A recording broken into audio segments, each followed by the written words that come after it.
Bien, bonjour à tous et à tous. Je m'appelle Brice Leban, je suis maître de conférence à l'Université de Tours et plus particulièrement au laboratoire Gréement. C'est un laboratoire qui s'intéresse particulièrement aux matériaux pour l'électronique, la microélectronique, l'acoustique et puis tout ce qui est nanotechnologie. C'est une unité mixte de recherche CNRS. Et moi, je travaille au sein de l'équipe Ecosim, donc spécialisée dans l'énergie et puis les systèmes et microsystèmes. Et encore plus particulièrement dans la sous-équipe qui s'occupe du silicium poreux. Et de toute façon, vous allez avoir l'occasion de comprendre pourquoi. Donc ma présentation s'appelle Conversion du carbone, du dioxyde de carbone à l'aide de matériaux déposés par ALD. Le tout déposé sur silicium poreux. Alors pourquoi déjà on veut convertir du dioxyde de carbone, donc plus connu sous le nom CO2. Je vous fais d'abord un petit rappel de contexte, hein. Donc déjà, l'Union européenne a déclaré qu'elle voulait être neutre en carbone pour 2050. Donc quoi qu'on en pense, c'est un objectif, donc des moyens de recherche, de technologie vont être mis en œuvre pour faire cette transition. Par ailleurs, on sait que tout type de ressources dites renouvelables ou renouvelables vont être les bienvenus pour faire la transition énergétique. Voilà, je pense qu'il n'y a pas de petite technologie aujourd'hui, surtout au niveau recherche. Il faut aller chercher partout pour gagner un petit peu et puis pour consommer moins ou en demander moins à notre planète. Ensuite, troisième constat, c'est que malheureusement, pour l'instant, on n'arrive pas à réduire notre production de gaz à effet de serre. Donc c'est un constat pour l'instant, 2021, on n'y arrive pas. Alors pourquoi en particulier j'ai décidé de m'intéresser à la chasse au carbone? Eh bien, il faut savoir donc que le carbone, c'est responsable, ou le CO2, c'est responsable de l'effet de serre. Mais bien souvent, les gens sont assez dubitatifs ou ne savent pas quantifier à quel point le carbone a sa responsabilité dans l'effet de serre. Donc déjà, qu'est-ce que c'est l'effet de serre, hein? C'est tout simplement le fait qu'à cause de nos émissions de gaz, donc là, il n'y a même pas de discussion à avoir, hein, c'est à cause des effets de l'homme, eh bien, le soleil, au lieu que les rayonnements solaires soient réfléchis sur la Terre et puis repartent dans l'espace, en fait, nos gaz, ils viennent créer une couche dans l'atmosphère qui crée des réflexions du rayonnement solaire. Et malheureusement, ces rayons sont piégés. Et à force d'être piégés, ils réchauffent globalement l'atmosphère et donc notre planète. Donc le CO2 fait partie de ces gaz à effet de serre. Et en quoi ce gaz-là est nocif? Alors, justement, il y a discussion, hein, parce que beaucoup de gens s'intéressent à ce qu'on appelle le GWP, donc le Global Warming Potential, qui est en fait la capacité d'un gaz à créer du réchauffement climatique. Eh bien, ce potentiel, il a été référencé par rapport au dioxyde de carbone, justement, pour évaluer les autres gaz. Et il se trouve que donc, la référence, c'est 1. Donc, le potentiel de réchauffement, c'est 1 pour le carbone. Quand pour un gaz comme le méthane, c'est 25. Ce qu'on appelle les NOx, hein, les oxydes nitreux, c'est plutôt 300, hein, 300 fois plus important que le dioxyde de carbone. Et alors les gaz fluorés, hein, c'est carrément 1000 à 10 000 fois plus important. Donc c'est les pires, ils ont été interdits. Dans certaines applications, il me semble qu'ils sont encore utilisés. En tout cas, en effet, ces gaz sont bien plus importants, mais il faut mettre ça en regard avec ce que nous, on relâche effectivement dans l'atmosphère, puisque voilà, même si le pouvoir de réchauffement est plus faible sur le dioxyde de carbone, on voit sur ce petit diagramme camembert ici qu'on en relâche 76% de toutes nos émissions, c'est 76% de CO2. D'accord? Pendant que le méthane, par exemple, c'est 16%. Les NOx, heureusement, on n'en relâche que 6%. Et puis, on a encore un peu de gaz fluoré. Donc, concrètement, le CO2, on en relâche 5 fois plus que le méthane, par exemple, donc méthane CH4. Donc, ça reste un gros polluant. Et voilà pourquoi j'ai décidé de m'y attaquer. De plus, il se trouve que les autres, il y a d'autres techniques que celles que je vais développer pour les réduire, pour réduire les émissions et les impacts. Donc voilà pour ça. Alors, on peut se demander du coup quels sont les procédés industriels qui vont nous permettre de faire ça, hein, de faire la conversion du carbone comme je l'ai annoncé en titre. Alors déjà, qu'est-ce que c'est quels sont ces procédés? Eh bien, en fait, c'est tout simplement un procédé qui va permettre de transformer un produit chimique, dans notre cas le CO2, en un autre produit chimique, donc le méthane, c'est celui que je vise, puisque c'est un gaz, un carburant, hein, qui est tout à fait utilisable directement. En fait, c'est du gaz de ville. Hein. Et donc, ce produit CD chimique, c'est quelque chose de très utilisé. Donc, je vais vous en donner quelques exemples. Par exemple, eh bien, dans la catalyse chimique, hein, c'est une science, c'est très utilisé. En gros, on met un produit chimique, on rajoute un catalyseur, et puis on obtient un produit. Donc, qui est le premier à nous avoir fait ça? En fait, c'est Nicolas Flamel. Hein, en fait, ce n'était pas le premier, mais on va dire le premier exemple célèbre. Hein, Nicolas Flamel, qu'est-ce qu'il a fait? Il a pris un métal, c'est son produit chimique. Il a rajouté la pierre philosophale, c'est son catalyseur. Et puis tout ça s'est transformé en or. Alors, on ne sait pas s'il l'a vraiment fait, mais en tout cas, c'est les attributs qu'on lui a donnés. Et puis alors, il y a une petite subtilité que ça me permet de définir ici, c'est que en plus, il peut y avoir des coproduits. Donc, à nos transformations, on n'a pas uniquement des produits, on peut avoir des coproduits, alors qu'ils peuvent être désirés ou non. Par exemple, la vie éternelle, dans le cas de Nicolas Flamel. Donc ça, on peut dire que c'est un coproduit. Hein. À l'origine, il voulait simplement transformer un métal en or. Bon, ça, c'était pour la blague. Ensuite, dans les procédés industriels plus classiques, et notamment ceux qui nous intéressent en énergie renouvelable, en microélectronique, c'est la production d'hydroxyde de HF, hydrofluorure d'acide fluorhydrique, pardon. Donc, comment on fait? En fait, on vient mélanger deux produits chimiques, hein, le CaF2 et puis H2SO4, l'acide sulfurique.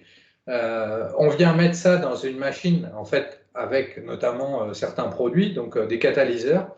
On vient faire toute une opération de condensation, de distillation, et puis on obtient une partie d'acide fluorhydrique, acide fluorhydrique anhydre, et puis ensuite, si on le dilue dans l'eau, on va avoir du HF aqueux, tel que l'industrie de la microélectronique l'utilise beaucoup. Un troisième exemple, et ça c'est assez intéressant, alors je vous ai mis volontairement un petit diagramme qui est d'une organisation qui s'appelle H2 Life Foundation, donc H2 pour hydrogène. Bon, je doute de leur totale honnêteté, mais en fait, ils font la promotion de la production verte d'H2, et en effet, si c'est produit dans les conditions décrites ici, c'est plutôt vert en fait, c'est-à-dire qu'on a besoin d'un apport d'énergie, donc il peut être de sources renouvelables, et ça c'est très bien, par exemple panneaux solaires, par exemple le vent. On met ça dans un hydrolyseur, donc un électrolyseur, enfin on connecte ça à un électrolyseur, pardon, donc c'est ce qui va permettre la catalyse. Et en fait, finalement, si on polarise grâce à cette énergie verte deux électrodes, on vient faire l'électrolyse de l'eau et les produits. Donc, on a comme de l'eau comme produit de base, et puis nos produits, ça va être 2H2 et de l'O2, donc de l'oxygène. Et voilà comment on produit aujourd'hui l'hydrogène qui est ensuite stocké et mis dans tous les véhicules modernes à hydrogène. Hein. Il y a de plus en plus de bus, une ligne de train qui va être inaugurée bientôt en France. Donc voilà, ça c'est quelque chose qui se développe bien. Malheureusement, il faut être réaliste. Et aujourd'hui, par exemple, si le système est réalisé en France, on est à peu près à 80% de l'énergie ici qui n'est pas renouvelable. Hein, donc voilà. Et il faut savoir notamment que en fait, ces systèmes, ces hydrolyseurs-là sont très gourmands en énergie, puisque dans les meilleures conditions, hein, la littérature nous dit que pour produire 1 kg d'hydrogène, on a besoin de 50 à 55 kWh d'énergie électrique. Sachant que l'énergie spécifique d'un kilo d'hydrogène, c'est 143 mégajoules. Cette énergie-là convertie en mégajoules, c'est entre 180 et 200 mégajoules. Donc, la différence, le rapport de ces deux, ça va nous donner le rendement de notre système, qui n'est pas si mauvais, mais on voit que c'est très gourmand. Et donc, rien que pour produire 50 à 55 kWh, c'est difficile. Donc, ces énergies peuvent être renouvelables ou fossiles, hein, de manière plus réaliste. Mais ça consomme beaucoup d'énergie. Mais voilà des exemples de procédés industriels, passons Nicolas Flamel, mais pour transformer un produit chimique en un autre. Alors, de mon côté, je me suis intéressé plutôt au procédé de méthanation, d'accord, parce que justement, l'hydrogène, alors il y a encore beaucoup de travail à faire, mais c'est vrai que ça commence à sortir, et donc on est plutôt dans l'utilisation, là, le développement des procédés industriels, et côté recherche, on va être plutôt du côté de la méthanation, puisque il y a encore beaucoup de travail à faire de ce côté-là, et vous allez comprendre rapidement pourquoi. La méthanation, je passe à tout ce qui est méthanisation, qui est très connu maintenant, donc on sait au niveau de l'agriculture, hein, la dégradation des matières organiques qui vont rejeter du méthane qui peut être réutilisé au niveau des fermes, des installations agricoles. De mon côté, je m'intéresse plutôt à la méthanation. Alors qu'est-ce que c'est? Donc c'est encore une fois un procédé relativement connu, hein, relativement ancien. Donc c'est la conversion du CO2 en CH4 via la catalyse. Okay, pour donner des exemples de ce qui existe aujourd'hui, alors on a un très bon exemple sur la Station spatiale internationale. Alors vous doutez bien qu'eux, ils ne sont pas du tout autonomes, ils doivent être totalement autonomes en énergie et en ressources en général. Donc ils ont optimisé beaucoup de leur système. Et un des systèmes bien automatisés, c'est celui de la production d'eau. Et ils le font comment? Ils le font à l'aide de récupération du CO2. Alors voilà un petit peu le cycle de ce qu'ils utilisent. Donc en fait, ils viennent mélanger de l'eau qui est obtenue, qu'ils obtiennent à partir de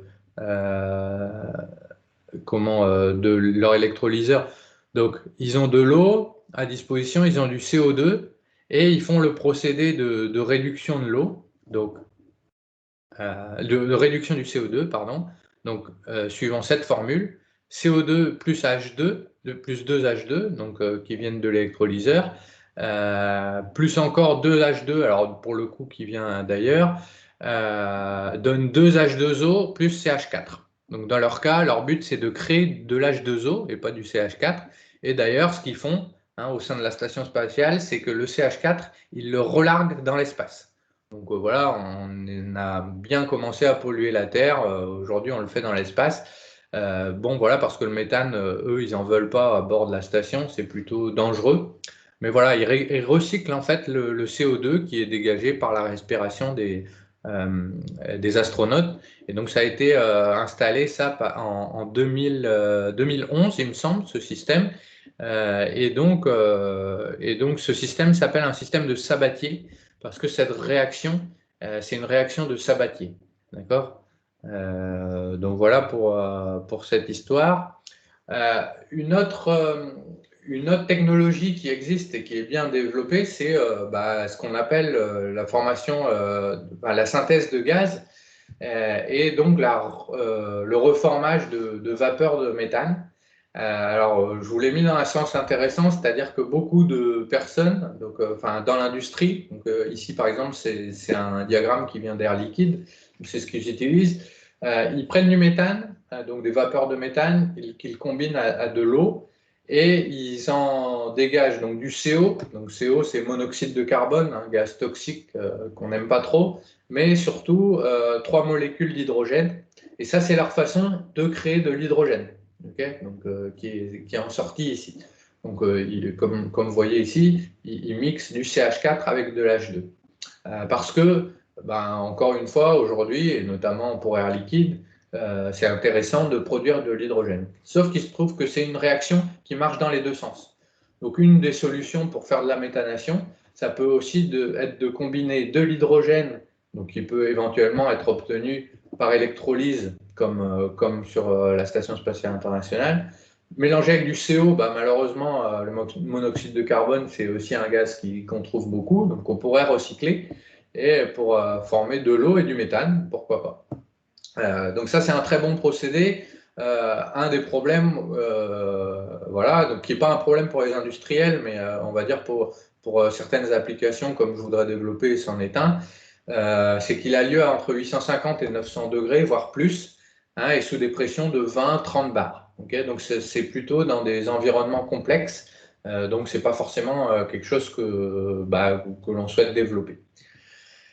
Et puis la troisième possibilité, c'est, alors il y en a d'autres, mais la troisième grande famille en fait d'exemples que je voulais vous donner, c'est la famille des cellules photoélectrochimiques. Alors qu'est-ce que c'est que ça? Alors la théorie c'est ça, c'est pareil, c'est les gens de la communication dans ces domaines ont appelé ça des carburants solaires, Solar fuels. Pourquoi? Parce que finalement ce sont des cellules qui fonctionnent donc dans notre cas, en venant mélanger du CO2, de l'eau et donc du soleil, en fait l'énergie solaire, qu'on peut considérer comme catalyseur, pour obtenir des carburants, donc typiquement du méthane.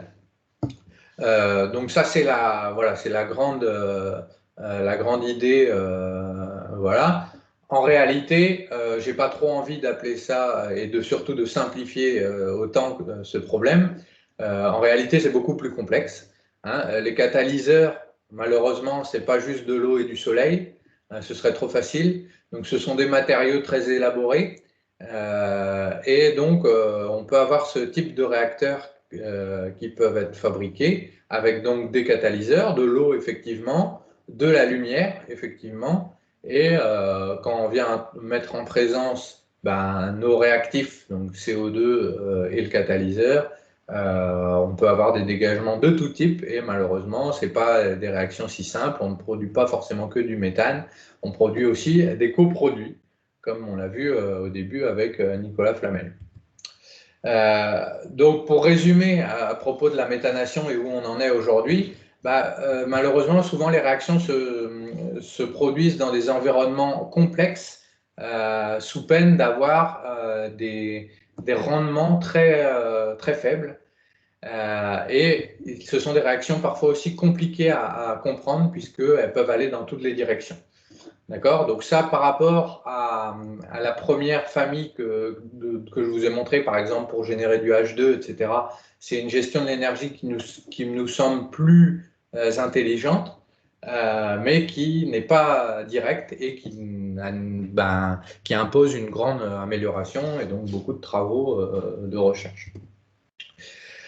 Alors, moi, justement, j'ai décidé de développer mes travaux sur les cellules photoélectrochimiques parce que les matériaux qu'on développe au gréement sont particulièrement adaptés. Alors, donc, je vais vous expliquer ce que c'est une cellule photoélectrochimique et dans quel contexte je vais l'utiliser. Donc, comment ça marche une cellule photoélectrochimique? Déjà, la réaction qu'on veut mettre en jeu pour créer du méthane, c'est la suivante. Il faut que ce soit clair pour tout le monde. Donc, on va mettre en présence de CO2, enfin, on va mettre du CO2 avec 8 électrons et 8 H+. Donc H+, c'est les ions qui circulent dans l'eau, qui vont donner CH4, pardon, donc le méthane, plus 2H2O. Donc c'est cette réaction qu'on va essayer de favoriser.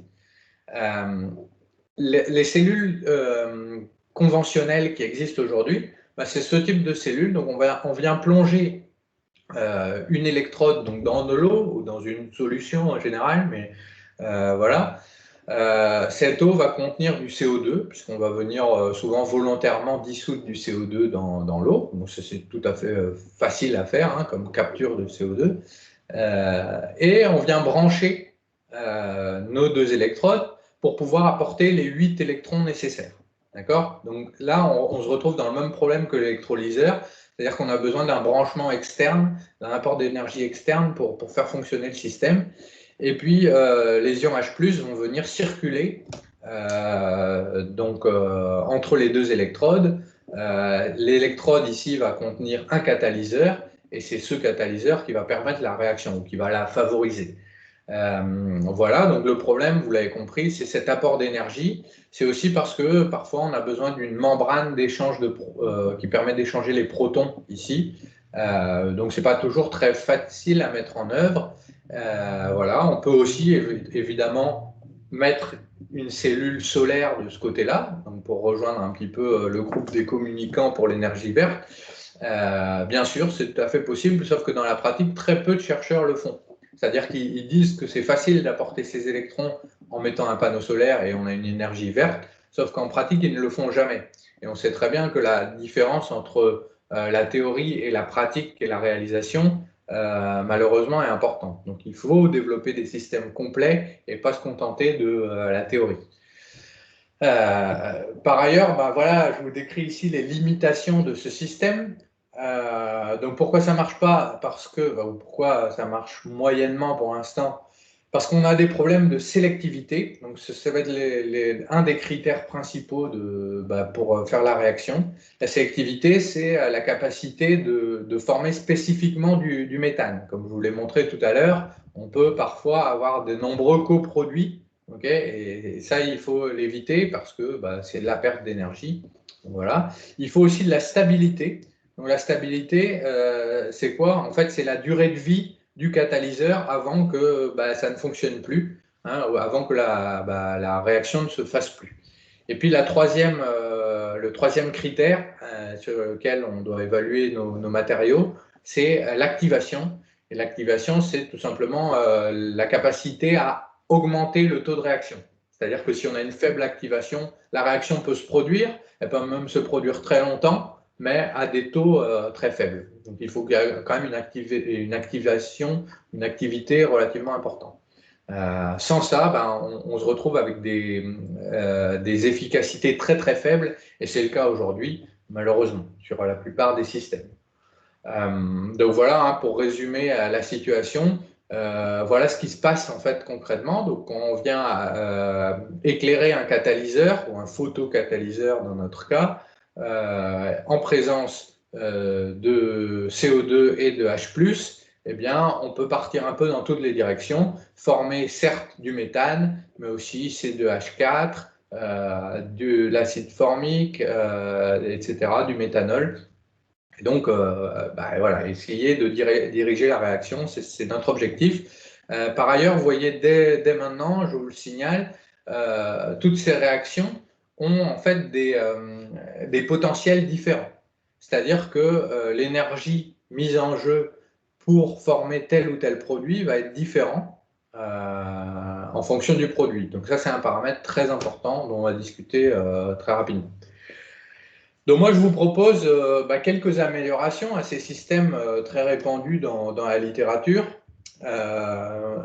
Donc, qu'est-ce qu'on pourrait faire comme amélioration donc, pour réaliser cette réaction? Eh bien, tout d'abord, on pourrait passer de cette structure à 2 électrodes à une cellule qu'on appelle monolithique. D'accord? Ça permet de faire quoi? En fait, ça permet de s'affranchir de l'échange de protons ici, et puis en séparant les 2 électrodes, Et puis, ça permet de transférer directement les électrons d'une face de notre cellule à l'autre face, d'accord, via, on va voir, nos matériaux.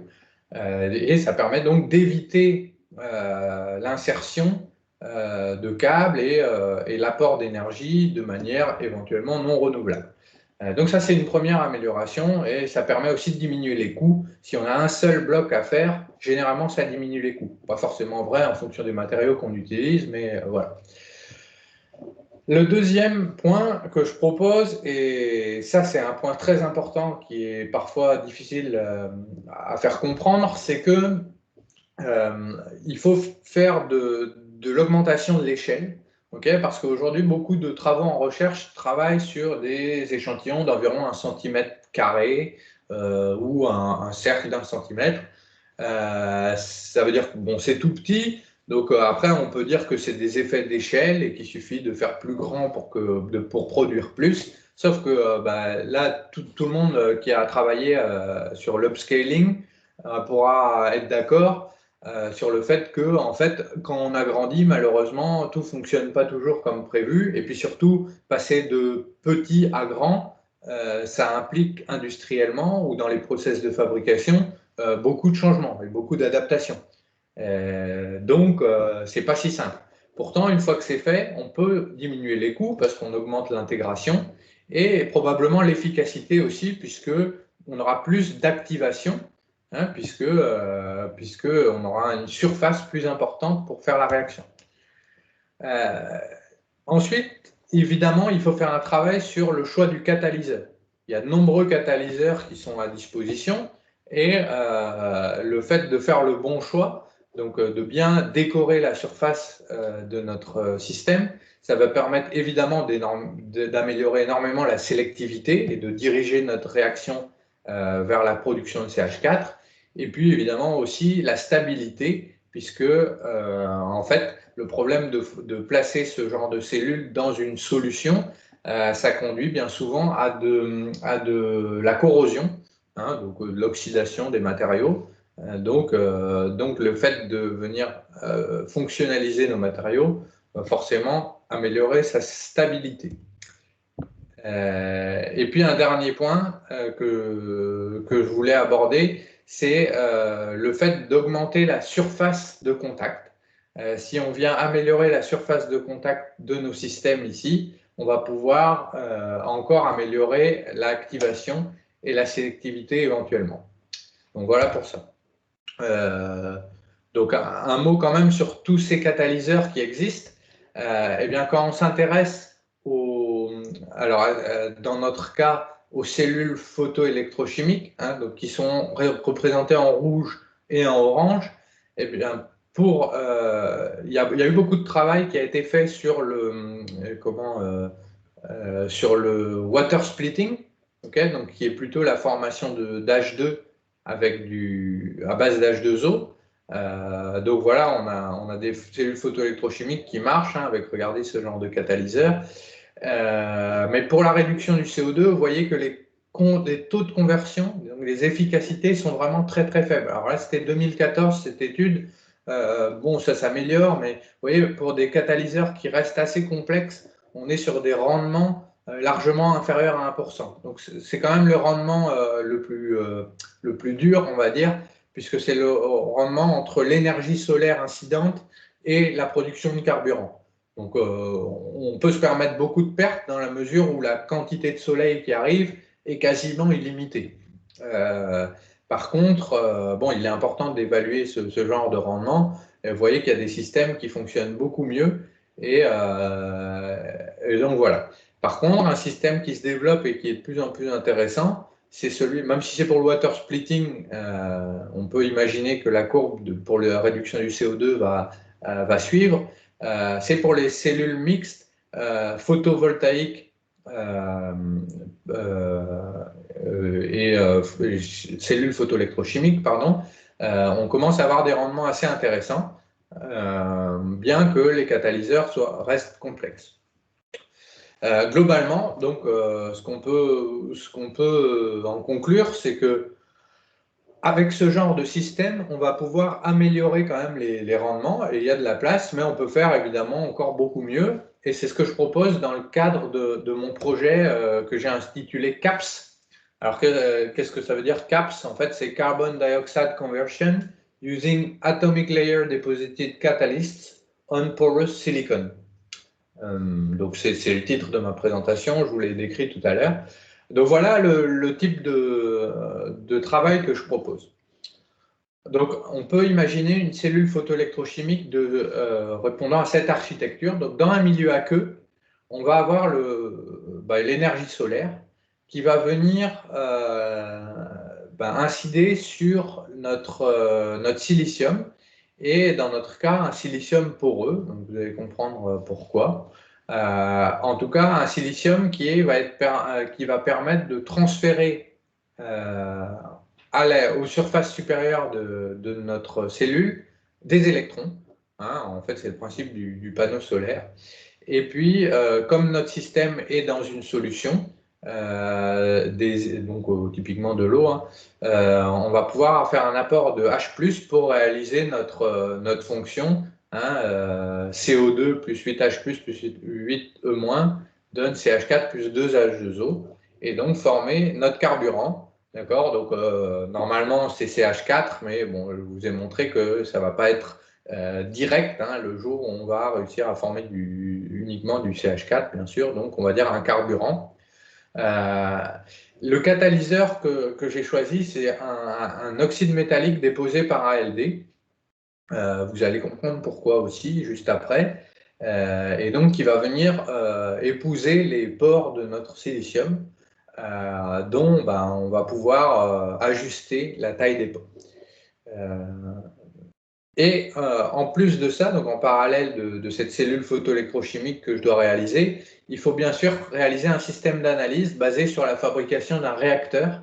Donc ce réacteur, il va avoir en entrée bien sûr du CO2, donc probablement dilué, mis en solution, donc dissous. Bien sûr, le simulateur solaire pour avoir des conditions de laboratoire maîtrisées, un monitoring de la température et de la pression. Et puis en sortie, il va falloir mesurer par chromatographie gazeuse les gaz qui s'échappent, en espérant qu'il y ait le plus de méthane possible. Et puis une analyse des produits dans notre liquide, dans notre solution, avec la chromatographie plutôt liquide, donc de haute précision, pour savoir s'il n'y a pas des coproduits qui seraient quand même intéressants, type méthanol ou acide formique, par exemple, donc qui sont très utilisés par les industries chimiques. Donc ça, c'est quand même important de venir analyser ça. C'est ce que beaucoup d'études dans la littérature omettent. Et il est possible qu'ils produisent des coproduits très intéressants et ils ne s'en rendent pas compte. Donc c'est vrai que pour des raisons de pratique, ce n'est pas toujours évident d'avoir à disposition tout ce matériel, mais pourtant c'est essentiel. Alors, pourquoi j'ai décidé de mettre en œuvre les catalyseurs déposés par ALD? Pour toutes ces raisons, donc j'en ai déjà parlé, mais en fait, ils matchent avec un peu tous les critères qu'on a pour faire la catalyse. Donc déjà, c'est un dépôt qui est fait à la précision atomique. D'accord? Ça permet donc de faire trois choses. Tout d'abord, des films minces. Donc de très, très maîtrisé, et film mince, c'est nécessaire parce qu'il va falloir laisser passer des électrons, premièrement, et puis il faut qu'il y ait des propriétés optiques aussi intéressantes. Ensuite, ça permet aussi de faire de l'îlotage. Donc le fait de déposer des petits îlots, alors ça se fait quand par ALD, on dépose des couches tellement fines alors en théorie, normalement, on a des films conformes qui viennent totalement couvrir nos pores, mais dans la pratique, si on vient faire des dépôts d'un atome d'épaisseur, eh bien, en fait, on va avoir plutôt des petits îlots qui vont se déposer. Là, il y aura une certaine inhomogénéité, mais qui va être favorable dans notre cas, parce que si on a des petits îlots, on augmente notre surface de contact. D'accord? Bon, il y aura d'autres problèmes qui se posent si on fait de l'îlotage, mais beaucoup de littérature a montré que l'îlotage, ça marche bien. Voilà, donc à mon avis, on a d'autres problèmes qui se créent. Et puis la troisième, c'est la formation de MOF. Les MOF sont bien souvent fabriqués à partir de dépôts ALD. Donc, c'est les Metal Organic Frameworks. Donc, c'est des petites molécules donc des nanoparticules en général d'oxyde métallique ou voilà.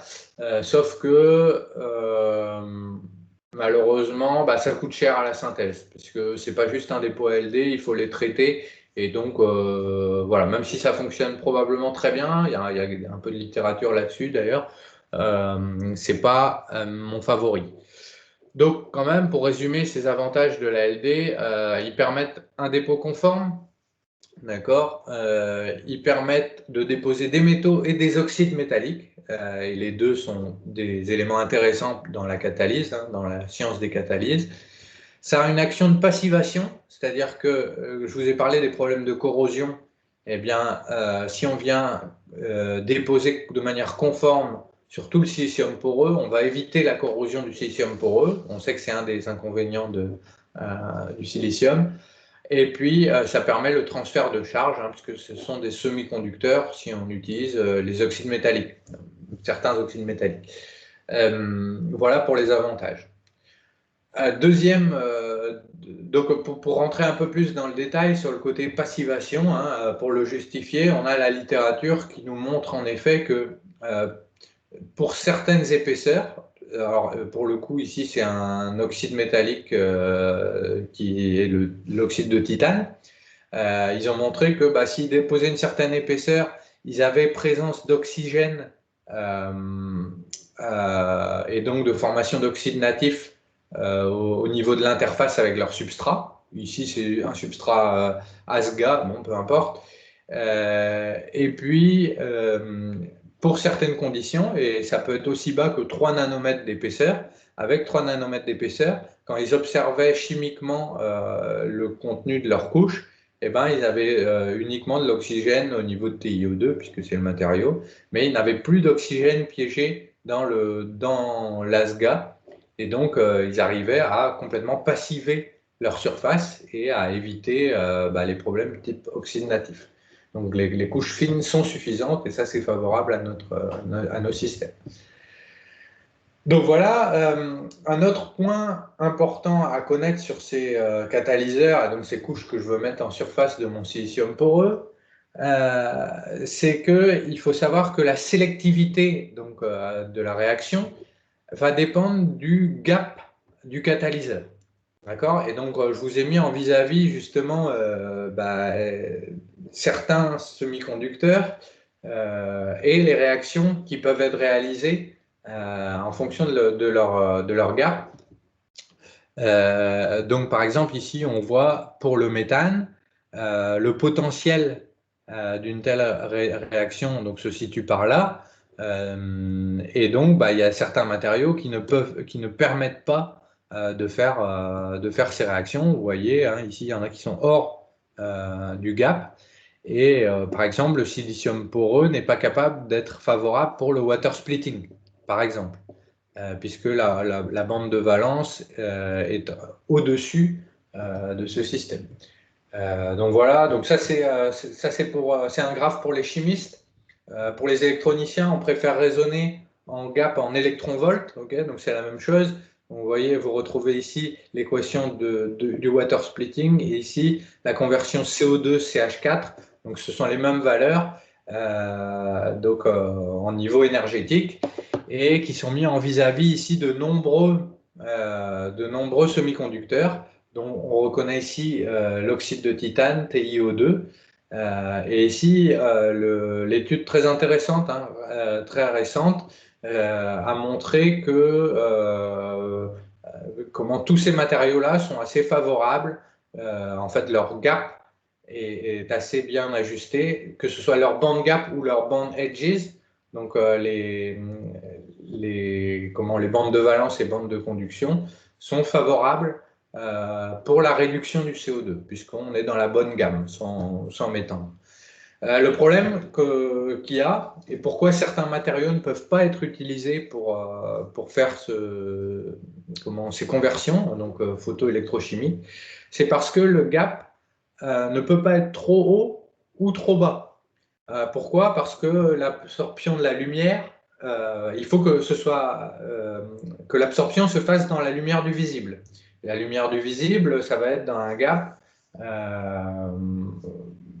donc compris globalement entre -3, enfin 3 et 6 EV. D'accord? Donc certaines études rejettent directement les matériaux à grand gap en disant c'est pas possible. C'est le cas notamment de cette étude qui a éliminé malheureusement certains matériaux à grand gap. Et selon moi, dans certaines conditions, c'est possible, notamment grâce à l'emploi de silicium poreux. Je vais vous expliquer pourquoi. Donc, le silicium poreux, c'est donc le deuxième matériau de ma cellule électrochimique. Le silicium poreux a cet avantage de pouvoir donc former des pores très très profonds.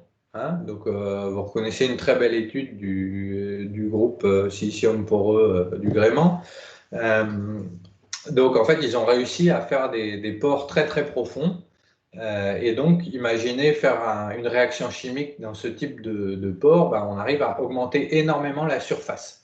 Donc certains diront que ce n'est pas énorme, mais rien que d'augmenter d'un facteur 100 notre surface d'échange, c'est déjà très important. Par ailleurs, ça doit être fonctionnalisable par des pots ALD. Donc ça, c'est un des points. L'autre point, c'est qui dit silicium poreux dit silicium. Donc on peut potentiellement utiliser des wafers adaptés aux panneaux photovoltaïques et donc avoir un apport d'électrons facile avec de la lumière du soleil. D'accord? J'ai dit tout à l'heure, et j'ai fait ce schéma, que ce serait bien que le semi-conducteur ici soit transparent aux lumières visibles pour pouvoir émettre l'électron. Rien n'empêche d'éclairer en face arrière et de faire notre réaction en face avant. Donc c'est tout bénéfice si on utilise des wafers de silicium. Donc voilà, un avantage donc mécanique et puis un avantage électronique. Enfin, j'ai dit qu'il fallait être capable d'adapter le gap du semi-conducteur et les band edges du semi-conducteur avec notre réaction chimique. Et c'est bien aussi parce que le silicium poreux, en fonction de sa porosité, de ses géométries de pores, etc., peuvent avoir des gaps différents. Donc on est capable de venir ajuster le gap du silicium poreux, bien sûr dans une certaine mesure, hein, on ne peut pas faire tout ce qu'on veut, mais ajuster dans une certaine mesure le gap et donc peut-être être plus directif, plus sélectif pour notre réaction chimique et fabriquer du métal. Donc, résumé sur ces avantages du silicium poreux, on peut avoir une grande surface spécifique, un grand gap, le silicium a un petit gap, mais qui est adaptable et qui est compatible avec la lumière du visible. Et puis, on sait qu'on peut faire du silicium poreux sur des siliciums peu chers, hein, généralement, des panneaux photovoltaïques. Donc il y a du travail sur la géométrie et sur l'électronique. Donc finalement, si on combine les deux, donc ici c'est un dépôt ALD de ZrO2, donc un matériau plutôt grand gap qui a été fait à ST. Le matériau ALD, c'est des bons candidats s'ils sont déposés sur silicium poreux, même s'ils sont des grands gaps, au contraire. Ça n'a pas été très très étudié. Donc, quoi qu'il arrive, c'est quelque chose d'intéressant à étudier, puisqu'on manque de littérature.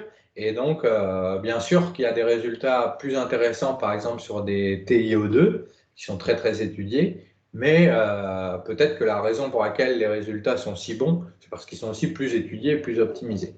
Donc, voilà pourquoi il vaut la peine, selon moi, d'étudier les matériaux à grand gap.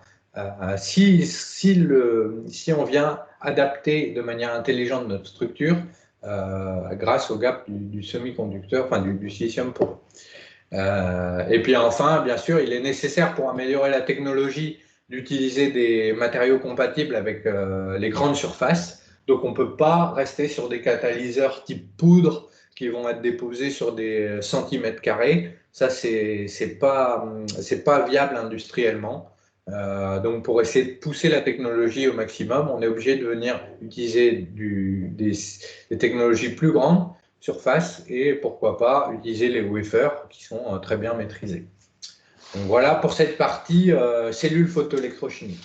L'autre partie où je vais moins m'étendre, je vous l'ai déjà décrite rapidement tout à l'heure, c'est qu'il va falloir mettre en place un système d'analyse performant. Donc, je vous ai dit, il va consister à un réacteur. Ce réacteur, il devrait être capable de tenir en place un, voire pourquoi pas plusieurs wafers et dans un liquide. Donc, on peut imaginer un système type un aquarium plat, où on viendrait mettre différents wafers et puis finalement faire une forme de panneau photovoltaïque, nos wafers de silicium poreux, fonctionnalisés bien entendu. Ensuite, il va falloir donc connecter une chromatographie gazeuse et un HPLC pour pouvoir analyser tout ça, et puis un simulateur solaire pour respecter le spectre d'éclairement sur nos semi-conducteurs. Voilà, tout ça va nécessiter évidemment une caractérisation complète de la réaction pour pouvoir estimer l'efficacité de nos cellules et en espérant réussir à diriger notre réaction vers le méthane. Donc le challenge que je me suis lancé et que je vous invite à me rejoindre si vous êtes motivé, c'est qu'on pourrait être les premiers à essayer de produire 1 litre de méthane complètement renouvelable. Pour ça, on pourrait utiliser, c'est pour la blague, hein, mais on va pouvoir utiliser du CO2 produit localement, hein, puisqu'on ne va pas venir polluer ailleurs, polluer au niveau de la centrale, etc. Non, on va venir utiliser notre CO2 local et puis on va le consommer local également. Hein, donc, je vais faire de la consommation locale de CH4, puisque même si ça peut être réinjecté sur le réseau, vu les productions qu'on va avoir, on va pouvoir les utiliser directement en cas de besoin. Et donc, il faudrait être les premiers aussi à faire un réacteur fonctionnel. Ça n'existe pas en cellules photoélectrochimiques. Un réacteur fonctionnel à tour, donc ça peut être sympa comme challenge. Bien sûr, il n'y a pas que le côté industriel, il y a aussi un vrai intérêt scientifique, hein, puisqu'on va pouvoir comprendre quelques mécanismes de catalyse, parce qu'on a beau avoir la théorie et des chimistes qui nous disent beaucoup de choses assez claires, on voit bien que parfois certains matériaux qui ne devraient pas marcher sur le papier fonctionnent très bien en catalyse. Donc moi j'ai du mal à comprendre pourquoi et personne n'a été capable de me l'expliquer. Bien sûr, on va pouvoir développer des applications silicium poreux qui intéressent notre groupe. On va aussi pouvoir développer l'ALD, puisque maintenant on a des doctorants qui travaillent dessus, et donc on va pouvoir multiplier les applications et utiliser cette machine qui est intéressante. Et puis quand même c'est intéressant de venir faire des nouveaux procédés viables industriellement et pas se contenter de petits systèmes. Donc tout ça avec quand même modestie. Hein, et on va, même si on est en train de construire à proprement parler des usines à gaz, il ne faut pas oublier que peut-être qu'il y a des systèmes très simples qui nous permettent d'éviter de rejeter du CO2, ou en tout cas de réduire la production de CO2 dans l'atmosphère. Donc notamment, on peut peut-être éviter de les produire tout simplement. Donc voilà. Et puis pour terminer, je voudrais quand même vous montrer la masse de travail qu'il y a à battre pour réaliser ce projet. Donc on pourrait diviser en différents groupes de travail. Tout d'abord sur le silicium poreux, il faut quand même retravailler sur l'ajustement du band gap, parce que même s'il y a de la littérature dessus, ce n'est pas des choses qui ont été trop faites au gréement. Bien sûr, travailler sur la géométrie de pores, sur la gravure de panneaux photovoltaïques. Donc ça, c'est des choses qu'on maîtrise, mais il faut voir justement si c'est adapté à ce qu'on veut faire. Et puis des mesures type BET pour évaluer notre surface spécifique, parce que sinon on est obligé d'annoncer en fait dans nos travaux en centimètres carrés combien on est obligé combien on produit, okay, donc pour que tout le monde ait une unité de base. Donc voilà.